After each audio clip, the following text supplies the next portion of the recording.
Today, I had the pleasure of interviewing Jennifer Grace, and Jennifer is one of my beautiful mentors. She's a celebrity coach. She was named Miami's #1 life coach by the New York Times in both 2015 and 17. A keynote speaker, has been a radio show host, and a Hay House author. She wrote a book, Directing Your Destiny, that was published in 2013. Currently, she is also the co-founder of Raven and Grace Press, a hybrid publishing company. I met Jennifer by taking her program called Creative Insight Journey Clarity Catalyst course.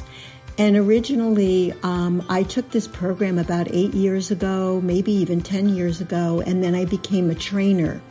And Jennifer is the lead trainer, and she specializes and focuses in on coaches and wellness entrepreneurs, helping them to find creative ways to market themselves. And the course is chock full of practical mindfulness tools and proven emotional intelligence techniques. It was very instrumental in helping me clarify my coaching, and also the connections and the community was so helpful for me. So I know you're going to enjoy the show. Hey everyone, welcome to It's Messy, but It's So Good. And I have to say that I'm so excited because one of my beautiful mentors, Jennifer Grace, is here today. And I've been working on and off with her for, I think, over 10 years. Yeah. And it's just been so beautiful seeing her go through her transitions as an entrepreneur. And I just recently did a refresher course with her, and it was just a wonderful experience. And I just want to welcome you, Jennifer. Thank you. I'm excited to be here, Fran. And just a little bit about Jennifer. She's going to tell her story, but celebrity coach, keynote speaker, radio show host, Hay House author, co-founder now of Raven and Grace Press, which we'll talk about, and of course, lead trainer for the Creative Insight Journey Clarity Catalyst programs. So you have quite a life. Yeah. So I would love to know, Jen, if I want to hear about like your roots, like your passion journey, and how you ended up going from one place to the next, like your metamorphosis. Yeah. And it's interesting. I think that all the iterations of me really were the foundation of what I then really committed to, which is to be a trainer. But as I came up, through high school and college, I was the actor, comedic actor, loved to be, I was, always the character in every play, the second lead that made everybody laugh. Improv, just loved that world of acting and comedy. And when I graduated college, I told my father, I'm going to LA, I'm going to be a movie star. And he said, well, door number 1, you come home. I give you money to get an apartment, start a life, all the things. Door number 2, LA. You are on your own, kid. I don't support this. Oh. So I took door number 1 and I went back home to New York and found myself on Wall Street, which is what my father did. And it was great to learn that world and learn the world of finance and business, which I think is a really good foundational stepping stone for what I do today. Met my ex-husband. We go to Florida. We get married. And he says, well, what do you want to do now? I said, I want to go back to my acting. So I really dive in, become a SAG actor, start a film company. It's rocking and rolling. And then we get a divorce. So, of course, we're not moving to LA. We're not moving to New York. We're in South Florida. It's not really a place where I can make it, if you will. And we are co-parenting, and that's the most important thing is my son. So I'm not moving. He's not moving. So I go on this wild, like 2 year, who am I? I don't want to go back into finances. I can't do the acting thing because it's not going to pay the bills. So in a 2 year span, start 6 companies, make 6 websites, 6 logos, and ultimately had 6 failures because I was spreading myself too thin. It was the curse of the creative. I was saying yes to everybody, trying all these things on. But again, great stepping stones of foundation, because later on I learned how to teach people how to get their LLC and websites and logos and build companies, but to actually take it to the end and reverse engineer it. I was just starting them without really thinking it through to the end. So now 2 years into it, I'm almost broke. I'm out of time, I'm out of money, and I'm calling my mother in hysterical tears, going, I don't know who I am. I don't know what I want. And I hate that movie, The Secret. I'd made a vision board and nothing was happening. And she said, call this woman. And I did. And she was the lead train the trainer at the time for the Clarity Catalyst Creative Insight Journey. And I took the 8-week course and I popped week 5. I said, this is it. I want to do this work. I want to inspire others. I want to give these powerful tools of transformation to get other people out of their own way, to find their purpose. And I was jazzed. So I got certified in the training and I just kind of put my head down. And for 3 years, I built my community in South Florida. Really beautiful community of conscious people. And it was just amazing. And then I thought, oh, I want to write a book, wrote a book, got published on Hay House. They gave me a radio show. And there I was sandwiched in between Wayne Dyer and Esther Hicks. That was my time slot. And that just, took the training, international, all over the world. And about 7 years into being a trainer, the gentleman that created it at Stanford turned 85. The lead train the trainer turned 75. And they said, Jennifer Grace, you're the one. You've done the most with this training. We're going to make you the lead train the trainer. Mm-hmm. And that was it. That was probably 2016, 15, 2014. So here we are 11 years later. And, it's been translated into 10 different languages, 10 different countries. I redesigned it for kids and teens and corporations. I got to be the in-house mindset trainer at Prada for many, many years. We have it in companies all over the world, and it's just exploded. So that was that reiteration. And I just want to mention, like, the orchestration of all this also was your determination, because, like, I remember you were telling me a story about the book, your book, and how you just took like the leap to contact, like somehow you met Wayne Dyer's daughter, and you took those opportunities. Yes. Which is so important, right? In order to expand. Yeah. My mother's always said I am fearless, which is not true. I have fear. I just don't let it paralyze me. I let it propel me. I'm also a double Capricorn. I'm also a New Yorker. And I also did not have trauma as a child. And I had both parents, even though there was a divorce, it was amicable, telling me, you're beautiful, you're talented, you're fabulous, you can do anything.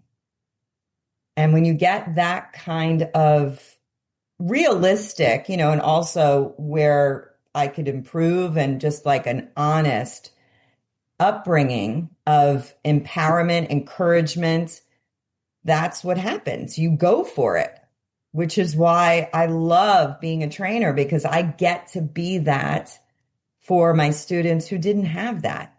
Right. It And says, I most wish I people had haven't. a little Jen doll. I'm like, you can do this. You've got it. I believe in you. And so I love to be that mother, that believer in people, because many, many people did not have that. And that's what's in the way of us, and the life that's here waiting for us is all that stuff. Yeah. Thank God for you, Fran. You know, you're an incredible healer and you help people clear that. I'm not good at that stuff. I just refer people to you for that end of the department. And then when they're clear, I'm like, come on, let's go. Yeah. Get it going. Yeah. Yeah. Yeah. So then what happened next? What happened Because then? you moved to Nashville. Yes, but even before Nashville, what started happening with my trainers were they were watching my career. They were watching me become published and do radio shows and podcasts. They were watching me create TED Talks and really, building this platform. And they wanted to learn how to do that as well. And so my body of work expanded from CIJ Clarity Catalyst. Now I was the lead the trainer. Now I'm training coaches. Now they need marketing and business. So thank goodness I had that knowledge and expertise from Wall Street. Then they wanted to learn how to write the book. Well, I had written one. They wanted to learn how to speak. Well, I had been an actor, and do podcasts. So all of these, crazy careers that I had prior then really were the seeds of the foundation to then turn around and teach others these other skills that I had learned 30 years ago. So many of us throw the baby out with the bathwater. And I say, no, like we have a resume since we're two. Like, what are the other things that you are shining and talented at? How can you weave that, especially into your coaching? So I started creating a body of work. And then I led retreats. Well, how do you run a retreat? Well, let me make a class about that. And I created the entire Shine Your Light Academy and taught people how to write books and do TED Talks and run retreats and be on social media and get paid to speak. Then, next problem, I'm always solving my students' problems. I'm always listening. What do you need next? Okay, let's make a course about that. Then they said, well, now we wrote our book. Now we want to get it published. Mm. So then they would go to Hay House, Random House, Penguin, Simon and Schuster, HarperCollins. In order to do something like that, you've got to have an agent. Yeah. So they were writing all the query letters to the agents. And, it is so competitive. And here in 2025, publishers, things have changed so much. The top 5, Ingram Spark, Simon and Schuster, all the big boys, Hay House, they're looking for authors that are going to help them sell books. So they want to see that you have a social media following of 100,000 or more. And none of my students have that. Right. They're mindfulness teachers. They want to be present. They don't want to be on social media. They hate social media. So then there was the opposite spectrum. Okay, just publish it yourself, which is, if you're a tech person, great. If not, formatting it, uploading it to Amazon, getting the IBSN number, the back format, the front, it's the cover, the editing. It's a thing. It's a whole thing. Yeah. So there was a third choice that started coming forth, which was hybrid publishing, which was where some of my students started going. And hybrid publishing, the distinction between publishing with a big 5 traditional publishing house and a hybrid publishing is the big publishing house is going to pay you in advance. Mm. So Hay House paid me $10,000 to write my book. once I got the publishing deal. But I had to pay that back in my royalties and my book sales. And they gave me 7% only of the book Oh, sales. wow. So for every book I sold of Directing Your Destiny, I made $1. So I Wow. had to sell 10,000 books to pay them back. And now I get checks for, if I sell 100 books, it's $100 only. It's not going to pay the bills. Yeah. The hybrid book publishing companies, you pay them, but you get 70% of the royalties. Wow. So on the front end, you're paying, but they take care of everything. They do your cover, your editing, your marketing, all of the things. So then students were coming to me saying, I went with this hybrid publishing company. They said it was going to be this much. Now, next thing you know, a year in, now they want to charge me for this and this, a lot of hidden charges. Mm. So I thought, what if I started a publishing company and was very transparent? Here's the price, no upsells. What you see is what you get, and take out anything that was confusing. And we started 2 years ago, and our last 8 books all went to Amazon bestsellers, Wow. and we're killing it and we love it. And my business partner, Raven, she's been in publishing for many, many years, editing books. And so I partnered up with somebody who really knew the industry, and she does the front end. And then I help my clients on the back end, how to market, get booked on podcasts, news shows, how to promote your book, do a tour, Mm-hmm. books. So yeah, Amazing. that's where I am today with retreats, book publishing, Clarity Catalyst trainer, Shine Your Light Academy. I'm doing a documentary. I'll tell you about that later. What else am I got? Come on, God. I'm starting a women's wild and well social and spiritual club nationally. And you say, Jennifer Grace, how do you do this all? And I say, I have partners with everything. I look like a one-woman show, but I always partner up, multiple partners, and I have a team, a small team, but a good team.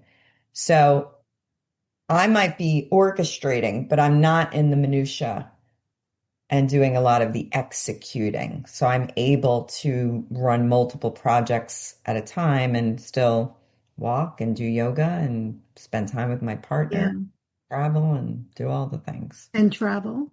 Yeah, and travel. Yeah, that's one thing that, I've learned from you is the collaboration to to really partner up. And you don't have to depend too much on social media if that's not your thing, but to Mhm. make connections in your community Yep. or maybe outside your community. I mean, and that's a very organic way of doing things. And I think for most people, it feels comforting, to do that because you're I not mean, doing it alone. It's more fun and you're getting new ideas and, and you're playing to your strengths versus trying to wear 17 hats where you're not strong in. Anytime I partner up, I'm looking for a partner that has different strengths than I have, right. so that we're all just in our zone of genius versus, think of any successful company. There's 100 people working there. And then us as solo entrepreneurs, we're supposed to think we're going to be the sales department, the marketing department, the operations, the HR, the accounting department. Like, it's insane. We can't physically do that alone. And so, well, I don't want to pay other people. I don't want to split the money. Well, half of zero is zero. So I'd rather have half of 100 is 50, because we're going to make money together, but alone, Right. not always. It's hard. Right. Right. It makes perfect sense, when you really think about it. So tell me a little bit about the documentary. This is my exciting passion project right now. So I am partnered up with two other women. See? Mhm. One is Zorita Dang. She owns the House of Zora. And the House of Zora is a fashion house that empowers women in third world countries to be able to get their designs onto the runway at Milan Fashion Week, Paris Fashion Week, Cannes Fashion Week, Dubai, where normally they wouldn't have the funds and the visibility to get their line there. So we partnered with House of Zora to do our first collab. And I am taking 30 women to Italy. We will do 4 nights in Lake Como, where we will enjoy, all the fun things in Lake Como, but also be practicing, our confidence, being seen, walking the runway. And then 2 nights in Milan, where we get to actually walk these Filipino designers' clothing in 3 separate designer shows during Fashion Week. So it's a give back retreat where part of the money that we pay into it goes towards, shipping the designs and the cost that it has to make it and the space and all of that. And we're doing a documentary because these women are so tremendous. First of all, in the Philippines, only 1% of the designers are female. Wow. We found some of them. And 2 out of the 3 are single moms. And then their seamstresses they have hired are all single moms or LGBTQIA community. And their stories are unbelievable. And then the stories of our women where this is a stretch for them to be seen. It's all body types and ages and sizes and, colors. And it's just, this is heart racing, hand sweating, oh my gosh, moment for, me. I'll be up there like first. No problem. Give me a microphone, give me a stage. But, a lot of my clients that are coming on this is a real stretch for them because many of them are coaches, and part of being a coach is being seen. And that's a stop for some people. So the first 4 days is all about building that confidence and stepping into our femininity and our power and our grace. And when we're walking, it's not about us. It's about, let me highlight these incredible designers. So we're having Zoom calls with them. We're getting to know them. Wow. We have a documentary filmmaker that's going to be in the Philippines documenting the creation of the designs and interviewing the designers. And then they're coming to Milan to interview all of us and showing the catwalk. And so it's just a really cool thing, women helping women elevate and be seen. How did you connect with the documentarian? So Those people. she is somebody that I knew already. And yeah, I just Wow. called her up, and she spends half her time in the Philippines and half her time here. And I said, when are you going to be in the Philippines? And it's exactly when Yeah. they're going to be designing for us. So she's on her way there in 10 days. And it was so in flow. Like, her best childhood friend lives in the teeny tiny small town where these 2 of the 3 designers are from. Wow. So she can stay with her friend and do all the interviewing. And then the third has moved from the Philippines. Now she's in Germany. She's flying into Manila so Valerie and her can meet. And her seamstresses are actually in Manila. So Val will be there as well. And it's just like crazy. It was just so kismet. And when is this happening? The actual show is during Milan Fashion Week, and it's on September 28th. Oh, it's coming up. Yeah. And then we'll do another one in Paris in 2026. And this one sold out in 24 hours. I just literally put it into 3 kind of private chats of like the women that went to Sedona with me, to Ireland with me, and to Costa Rica with me in 2024 and 2023. And I just said, who wants to go? Brrr, done. That was Yep. into that. So people are like, how do I sign up for this? I'm like, you don't.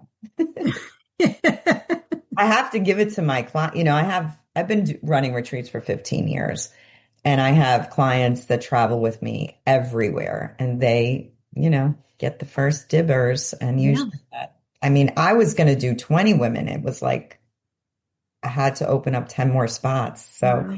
30 women in Italy. It's going to be herding cats. Come on, get on the bus. Yeah. But you know most of them, so I know all of them. yeah. And a lot of them are trainers, Clarity Catalyst trainers, Mhm. and have become dear friends of mine. And Yeah. so, yeah, Yeah. Yeah. everybody's easy peasy. Yeah. I'm looking forward to hearing about it. And Yeah, you I'm know, excited. We'll definitely have a little online premiere yeah, for and sure. share it with our community. That'll be fun. I have a question regarding people listening to this podcast that, are really in their heart. They they want to expand into whatever their purpose is right now. Because I always look at purpose as, your purpose is you expanding into whatever it is that you want to do, and it can change, as you go through. Yeah. What would you say to people that might be hiding or that might um, just be in imposter syndrome or Mm. feeling isolated? Mm. Well, I think the key to everything is community, right? And so when we're hiding, we're not in community. When we're in isolation, we're not in community. And that community could be anywhere. That community could be online. That community could be in your backyard. That community could be at a close city where you drive to that has more people that are in the same conversation. But I always say we got to be in the conversation, really in that growth mindset conversation and surround ourselves with other people that are on the path to discovering their purpose and wanting to level their lives up versus maybe sometimes friends and family are staying stuck or they're not in that conversation. And so that just breeds more of that. And so sometimes we've really got to stretch and go outside of our comfort zone and our circle to find the people that are going to hold us high, that are going to support us and really be those allies that help us come out of the shell. Yeah. And that's one thing is finding community, being in the conversation. And that doesn't happen the first time you walk in a door. When I came here to Nashville 2 years ago, I didn't know anybody. So I started going to different events, whether it was a sound bowl healing or a network event or a live music. And I just started seeing, and a few rooms I walked into, I was like, these are not my people, like Yeah. immediately no. And so then I'd walk into another room and, oh, here's my people, here's my people. So you got to kind of like date communities. You got to see what's your community. And if you're not finding anything, create your own. I remember Double Capricorn, yeah. I was in Fort Lauderdale, and when I got a divorce, I wanted to be in a writer's circle. And I went to all these writer's circles, and it was a lot of people who were retired. And I was like, all right, at the time I was in my 30s. I was like, I need some Right. 50-year-olds, right? And Right. so I put out there on Meetup, women's writing circle, and I invited people for a full moon writing circle at my home. I had a fire pit, and that was the very first circle that I ever ran. And the Mm. coolest women came, and they're still my friends to this day, or a book club or a something that you have commonality. So, that's what I would say for that. And then on the other side, if that's too painful to even walk out the door and to connect, grab somebody to go with. And if that's too painful, call Fran. Tapping and do some deep healing work because, that's Yeah. why you're hiding, is because there's unresolved trauma. And that's Right. got to be dealt with.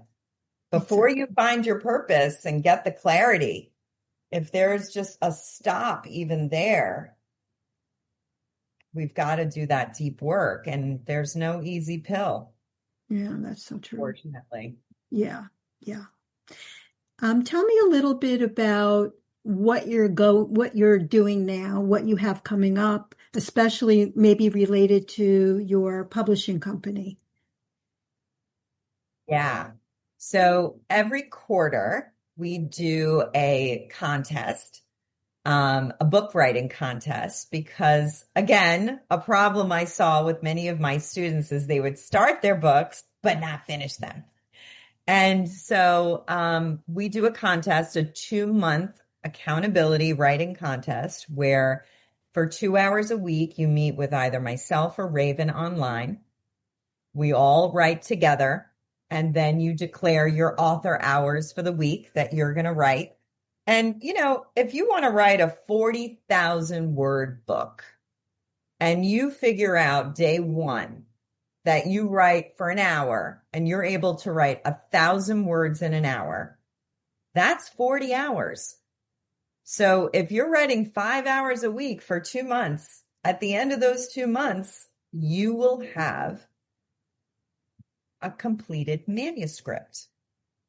So it's possible. Now, a shitty first draft, it's not supposed to be the great American novel here. This is like, Right. let's get the bones down on the paper. So what we do is we have the contest.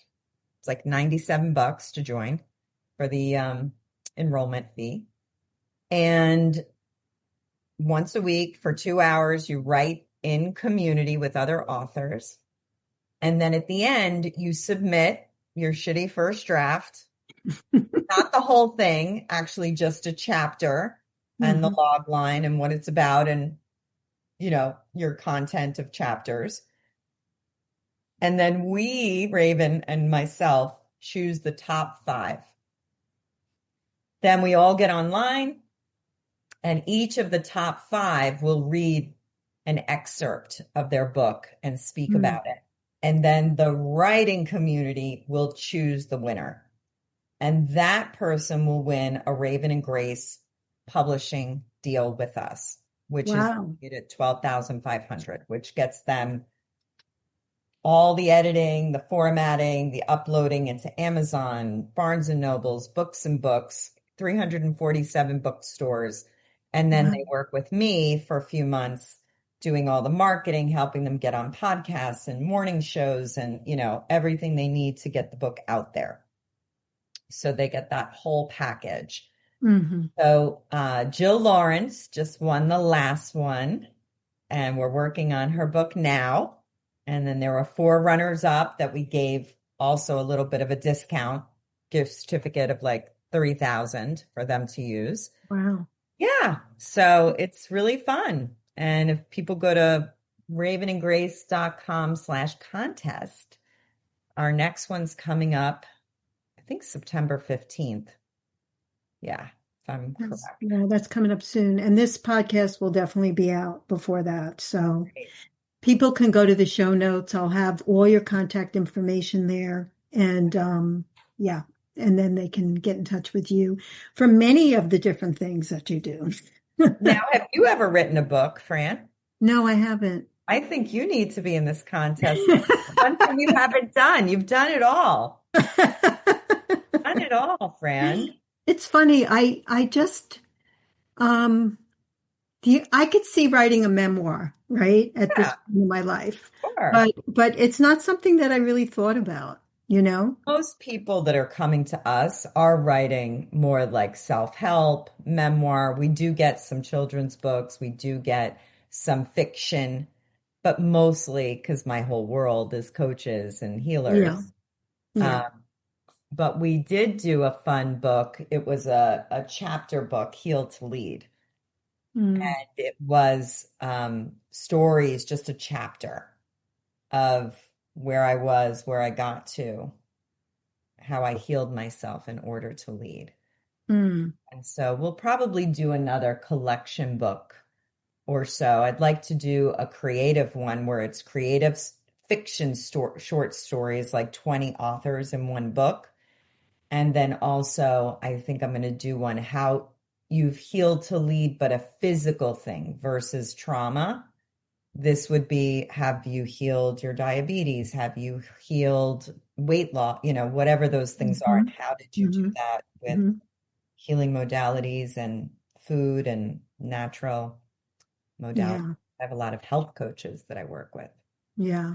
It's interesting. My last podcast, I interviewed a gentleman that wrote 6 books in his 80s, and he just finished his last book, which I ran into him today, and he gave me a copy when I was walking my dog. And he is now 89 years old, and he just finished his 6th book. So Never too late.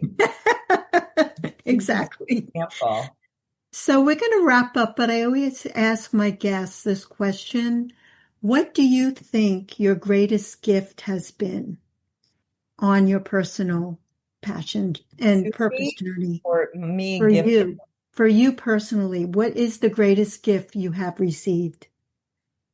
from God, from the universe, from my career, from my From career. I would say, yeah, your passion journey, everything that has brought you to this point. I know the answer. Because there's so many gifts, right? Yeah, So I know the whatever. answer. Yeah, I mean, there's a lot. I know I ask Oh, people I this got it. a lot. It's the Okay. only answer, and it's Okay. community. It's community. Yeah. And I really feel like my purpose is not to be a trainer and a teacher and an author and da da da da. My real purpose when I am in my full self is to build community, because the why that makes me cry, anytime I hear my students collaborating together, friendships that are formed, like that's what makes me well up in gratitude and appreciation. So not only have I benefited from that, maybe as a therapist, you can't make friends with your clients, but as a coach, just can. Because I'm not a certified health coach or life coach. I'm a trained trainer. So we don't have any of those rules. I'm a Right. teacher. Right. And so the friendships that I have created for myself and for each other. I mean, I see these people, they meet in CIJ and they're the best of friends for life, or on these retreats. Forget it. I'll see somebody post that was on a retreat, and then the first 10 comments are the other women that she met on the retreat. Like just the support and love that they give each other, and the community that I have built, over 50,000 people that are in my world. Wow. It's just amazing, amazing. Yeah. Amazing. I interviewed actually someone I met through CIJ out when Yeah. I was teaching, and she trains dogs. I mean, she goes to Westminster, and we did a whole Oh, thing, and it was wonderful. awesome, and she was wonderful. So So, yeah, that was a great connection I made right there. yeah, yeah. Yeah. So anything else you want to share before we end for today? Mm. I just think that being our authentic self is really the highest goal. And although I'm doing all of these things to help other people, first, it's because it's lighting me up like a Christmas tree. Mm, And I don't do anything I think I should do or have to do. I do it because I'm excited first. It is going to fulfill me. And that is not selfish, to really just, what do you want to do? Who do you want to be? And the fact that the things that I want to do and who I want to be light other people up, then that just is the expansion of that. I remember feeling bad about that at some point in my life. Also feeling bad about I didn't have any trauma, and who am I to lead others and help others when I've never gone through it. And when I read Elizabeth Gilbert's book, big magic. Mm. You know, she handed out a permission slip in that book to say, you know, if you want to help people, do it first for yourself because it's really lighting you up. And I thought, oh, this is okay to be doing this, not this martyrdom. Like I want to save everybody and help Yeah. everybody. And that comes from, you know, a codependent place or a martyrdom place. Like I really, first and foremost, I'm doing it because it's authentic and it's my full expression. So I want to hand that permission slip to everybody listening to say, oxygen mask on first, you know, take care of you, self-love, self-care, self-expression. And then when you're living your purpose, that will inspire others to do the same. Yeah, I love that. Thank you so much for sharing that. I know that this is going to touch so many people, this interview, and inspire, which is what you do, Jennifer. My pleasure. So thank you. And yeah, I love you. And yeah, thank you so much. Thank you. Take care. Bye-bye. Thank you so much, Jennifer, for sharing your passion journey and all the ways you contributed to the world and to people. And it's just been wonderful having you. And I want to thank all the listeners for tuning in again. Just a few podcast highlights. Jennifer really shared her journey from actor and Wall Street professional to successful entrepreneur and some of the struggles that she went through. You know, she shared starting like 5 businesses until things really started to cook. Also a clarity coach and an international trainer and publisher. She also talked about community. That was a big, big highlight of the podcast, building strong, supportive communities. And that has been really key to Jennifer's personal growth and professional success. And now she teaches others to do the same. Some of the passion projects with purpose. Jennifer is leading bold initiatives from a women's empowerment documentary in fashion to launching a national Wild and Well social club and publishing company. And Jennifer shared a lot of advice for creatives and coaching in really encouraging aspiring authors and entrepreneurs to heal internal blocks and seek community as well as accountability. And of course, to prioritize self-care. And that is always the foundation of any meaningful work that we do. So I have all of Jennifer's contacts in the show notes. I just want to highlight that Jennifer's running through her hybrid publishing company coming up on September 15th.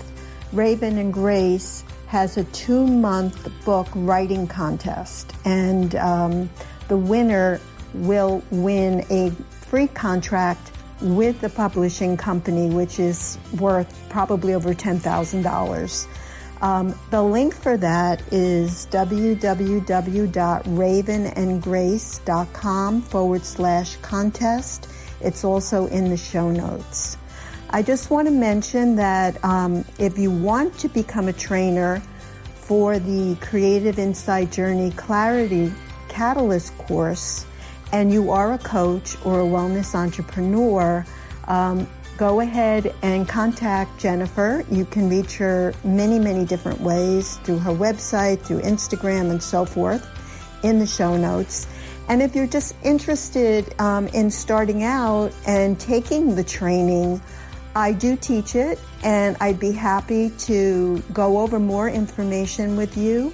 We could set up a Zoom call or a phone call and just go over some questions that you might have. You can also check out my website where I have information on the course.